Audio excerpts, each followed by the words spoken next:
I think everybody's busy here.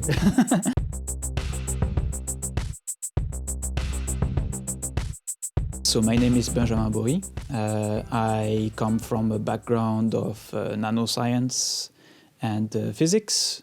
So I have a Ph.D. in physics. And I worked previously in many startups in the semiconductor industry as an R&D engineer and as a product developer as well.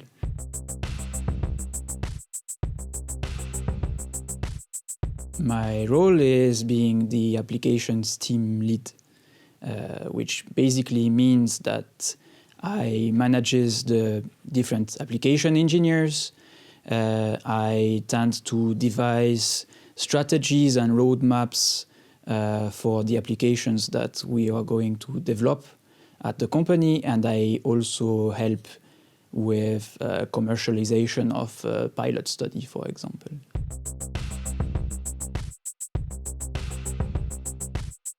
I'd say the great thing about ATLANT is that it's a bit of a sandbox. You need to think outside of the box to essentially think of a device that the industry will never be able to produce, to essentially ensure that, you know, we are not stepping on their boundary and we are making our mark and people see our value.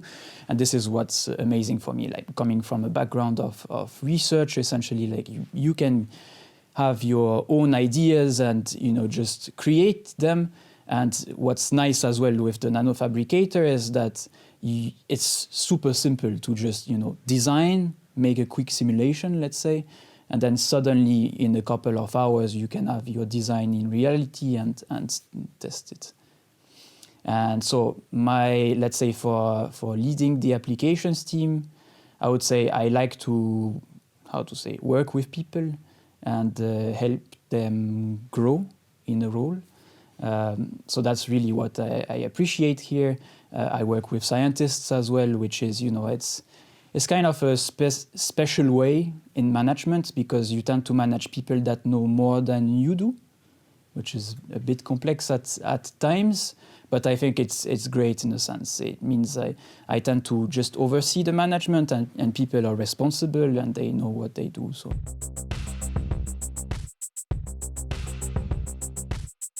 The role of the team, the application team at ATLANT, is to define and showcase the technological value of the nanofabricator, essentially, on the market, and also help to commercialize, let's say, projects with customers, as well as ensuring that we secure funds from the EU, for example.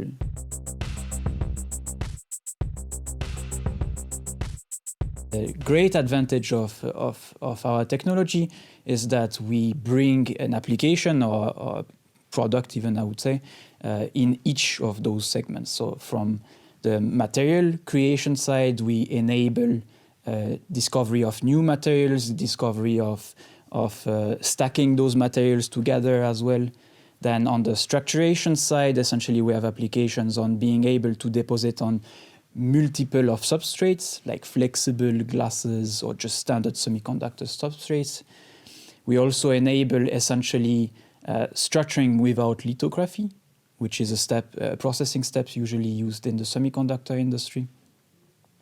So it's much quicker, we could say, and much cleaner as well. Then on the next step at the device level, we enable new types of structures, so which means devices with enhanced performances, essentially, or that are produced much quicker than it is currently. And finally, on systems, it's system integration. So we can make devices that are basically a collection of multiple devices.